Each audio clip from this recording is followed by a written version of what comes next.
तिरंगे के प्रति हमारा प्रेम हमारी शान है और यही तो हमारा सबसे प्यारा हिंदुस्तान है। जी हाँ, लेकिन इस तिरंगा यात्रा को लेकर क्या कुछ ओपिनियन है, क्या कुछ संदेश यहाँ पर आम जनता तक पहुँचाया जा रहा है, जानते हैं हरियाणा प्रदेश कार्यकारी अध्यक्ष जितेंद्र कुमार भारद्वाज जी से।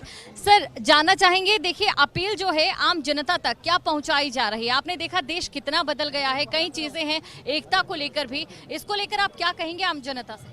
आज़ादी का आज 75वां महोत्सव है। राजनीति करने का समय तो नहीं है, परंतु जो देश का पिछड़ापन, जो आज हम देश इतना जीडीपी में, हम विकास की दर में, महंगाई की दर में हम जो इतने पिछड़ गए हैं, हम बस यही हम लोगों से यही कहेंगे कि अब समय आने वाला है, इस सरकार को चलता करना है। और जो ये हमारा जो आज़ादी आज मिली है, इतने संघर्षों से मिली थी हमें 75 वर्ष पहले महात्मा गांधी जी के नेतृत्व में, उस आज़ादी को, उस अखंडता को, देश की अखंडता को, एकता को बनाए रखना है। यही हमारा देश को और लोगों को संदेश है। कहते हैं कि हमारे देश की जो एकता है वो इस देश की खूबसूरती है। सही मायनों में आपके लिए इसका मतलब क्या है, या फिर आपके लिए देश की खूबसूरती क्या है? देखिए, जैसे घर की एकता होती है, फिर मोहल्ले की एकता होती है, फिर गांव की एकता होती है, फिर जिले की एकता होती है, इसी तरह इस देश की एकता है। उस एकता के ऊपर ठेस पहुंचाने की कहीं ना कहीं किसी न किसी तरीके से कोशिश की जा रही है।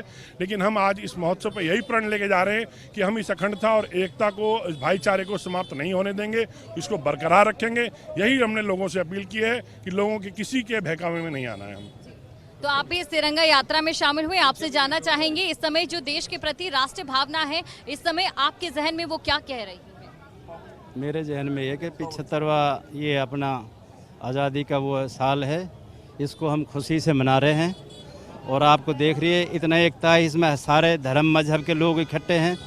तो इस करके ये हमारा उसे ही सीना चौड़ा हो रहा है कि भाई हम इकट्ठे हैं।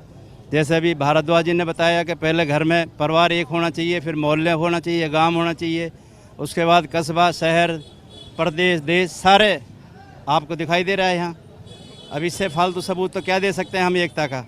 हमारी तरफ से पूरा है देश की एकता। और इस समय जो तिरंगा यात्रा जिसमें आप शरीक हुए, क्या अपील आम जनता से करना चाहिए? मैडम, कांग्रेस पार्टी ढोंग नहीं करती, नहीं दिखावा करती। कांग्रेस पार्टी ओरिजिनल में आप इस कैमरा को चारों तरफ मिलाओ, ये हजारों आदमी सोना में है जो तिरंगा यात्रा को आज जो 75वीं जो हम मना रहे हैं, उसमें हजारों आदमी घूम रहे हैं। ये आज आज़ादी का जो हम 75 साल मना रहे हैं, ये आज़ादी का 75 साल पहले से हमारे जहन में था तिरंगा। ये बीजेपी वाले तो ढोंग करते हैं, खाली दिखावा करते हैं। ये पूरे हिंदुस्तान के जहन में तिरंगा, जिसको आज हम कर रहे हैं। आप चिंता ना करें, ये आगे आने वाला समय हमारा आगा। इन बीजेपी वालों ने इस देश को, भाईचारे को बिगाड़ने में कसर नहीं छोड़ी। इन्होंने हिंदू मुसलमान को, पाकिस्तान और चीन की बात करके हिंदुस्तान को तोड़ने की कोशिश कर रहे हैं लोग। कांग्रेस इसको नहीं तोड़ने देगी और कांग्रेस पार्टी मजबूती से हिंदुस्तान की जनता के साथ खड़ी है। ये इसलिए हमें तिरंगा यात्रा निकालनी पड़ रही है। और इन बीजेपी वालों को भी हम बता रहे हैं, असली तिरंगा यात्रा कांग्रेस पार्टी की है, तुम्हारे ढोंग नहीं है। जिस तरह से तुम इस देश में ढोंग बिखेर रखा है तुम लोगों ने। भारत माता की, सबसे बड़ी बात है, गुरुद्वारे से हिंदू, मुसलमान, सिख, ईसाई हम सारे इकट्ठे होकर के जा रहे हैं। ये देश की एकता का एक संदेश है। देखिए, पीछे गुरुद्वारा है, या हमारे मुसलमान विधायक खड़े हैं, या हम हिंदू भाई खड़े हैं, हम सब मिल करके इस यात्रा को निकाल रहे हैं। यही देश में एक संदेश है कि इस देश की अखंडता और एकता को कोई छिन भिन नहीं कर सकता।